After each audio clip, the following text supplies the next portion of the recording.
Tamil super താരം വിജയെ രാഷ്ട്രീയത്തിലേക്ക് സ്വാഗതം ചെയ്ത് ബി.ജെ.പി തമിഴ്നാട് അധ്യക്ഷൻ കെ അണ്ണാമലൈ. വിജയെ പോലുള്ളവർ ഉടൻ രാഷ്ട്രീയത്തിൽ ഇറങ്ങണമെന്നും താനും ബി.ജെ.പിയും അതിനെ സ്വാഗതം ചെയ്യുന്നുവെന്നും അണ്ണാമലൈ പറഞ്ഞു. വിജയ് രാഷ്ട്രീയത്തിൽ പ്രവേശിക്കുന്നത് ഡി.എം.കെ ഉൾപ്പെടെയുള്ള രാഷ്ട്രീയ പാർട്ടികൾ ആഗ്രഹിക്കുന്നില്ല. വിജയെ പോലുള്ള മനസാക്ഷിയുള്ളവർ രാഷ്ട്രീയത്തിൽ വരണമെന്നും കെ അണ്ണാമലൈ പറഞ്ഞു. തമിഴ്നാട്ടിൽ വിജയിയെ പോലുള്ളവരെ രാഷ്ട്രീയത്തിൽ പ്രവേശിക്കാൻ വൻ ശക്തികൾ അനുവദിക്കില്ല. വിജയ്ക്ക് താൽപര്യമുണ്ടെങ്കിൽ അദ്ദേഹം തീർച്ചയായും രാഷ്ട്രീയത്തിൽ ചേരണം. ഡി.എം.കെ പോലുള്ള പാർട്ടികൾ തന്നെ പോലുള്ളവരെ രാഷ്ട്രീയത്തിൽ പ്രവേശിക്കുന്നത് തടയാൻ പരമാവധി ശ്രമിച്ചുവെന്നും അണ്ണാമലൈ പറഞ്ഞു.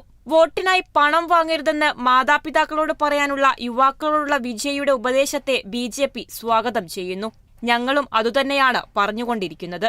വിജയ് പറയുമ്പോൾ അതിന് പ്രധാനം ലഭിക്കുമെന്നും അണ്ണാമലൈ പറഞ്ഞു. കേരളത്തിലെ ബി.ജെ.പി സർക്കാരിന്റെ 9ാം വാർഷികാഘോഷങ്ങളുടെ ഭാഗമായി നടത്തുന്ന പരിപാടിയിൽ പങ്കെടുക്കാൻ ലണ്ടനിലേക്ക് തിരിക്കുന്നതിന് മുമ്പാണ് അണ്ണാമലൈ ഇക്കാര്യം പറഞ്ഞത്.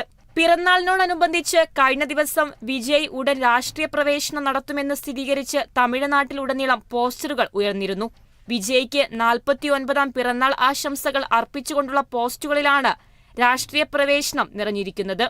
തമിഴ്നാടിന്റെ ഭാവി മുഖ്യമന്ത്രി എന്ന വിശേഷണവുമായി സംസ്ഥാനം മുഴുവനും ആരാധകർ പോസ്റ്ററുകൾ പതിപ്പിച്ചിട്ടുണ്ട്. ചെന്നൈ, തിരുച്ചിറപ്പള്ളി, തിരുനെൽവേലി, മധുര തുടങ്ങിയിടങ്ങളിൽ വിജയ്ക്ക് ആശംസകൾ അറിയിച്ച് പോസ്റ്ററുകൾ പതിച്ചു. ഇവയിൽ പലതും വിജയ് ഭാവി മുഖ്യമന്ത്രിയെന്നാണ് വിശേഷിപ്പിക്കുന്നത്. 10+2 ക്ലാസുകളിൽ ഉന്നത വിജയം നേടിയ തമിഴ്നാട്ടിലെ 234 നിയമസഭാ മണ്ഡലങ്ങളിലെയും വിദ്യാർത്ഥികളെ കഴിഞ്ഞയാഴ്ച നടന്ന ചടങ്ങിൽ വിജയ് ആദരിച്ചിരുന്നു. ഇതിൽ പങ്കെടുത്ത വിദ്യാർത്ഥികളും അവരുടെ മാതാപിതാക്കളും വിജയ് രാഷ്ട്രീയത്തിൽ ഇറങ്ങണമെന്ന് ആവശ്യപ്പെട്ടിരുന്നു. രാഷ്ട്രീയ പ്രവേശനത്തിനുള്ള പ്രധാന ചുവടുവയ്പ്പാണ് ഇതെന്നും ആരാധകർ പറഞ്ഞിരുന്നു. ആദ്യമായിട്ടാണ് ഇത്തരത്തിൽ ഒരു പൊതുപരിപാടിയിൽ പ്രസംഗിക്കുന്നത് എന്ന മുഖവുരയോടെയായിരുന്നു വിജയ് പ്രസംഗം ആരംഭിച്ചത്.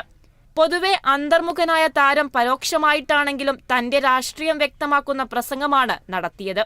സ്വന്തം പാർട്ടി ആരംഭിക്കാനുള്ള നീക്കത്തിൽ നിന്ന് രജനീകാന്ത് പിന്മാറിയപ്പോൾ മുതൽ ആരാധകർ ആഗ്രഹിക്കുന്നതാണ് വിജയുടെ രാഷ്ട്രീയ പ്രവേശനം. ഇത് അധികം വൈകാതെ ഉണ്ടാകുമെന്ന ആത്മവിശ്വാസത്തിലാണ് വിജയ് മക്കൾ ഇയക്കം പ്രവർത്തകർ. നടൻ വിജയ് മക്കൾ ഇയക്കത്തെ പാർട്ടിയായി മാറ്റുമെന്നാണ് പ്രതീക്ഷിക്കുന്നത്. ഒറ്റയ്ക്ക് രാഷ്ട്രീയ ഗോതയിൽ വിജയ് ഇറങ്ങുമെന്നാണ് പുറത്തുവരുന്ന report. Political desk, Kerala vision news.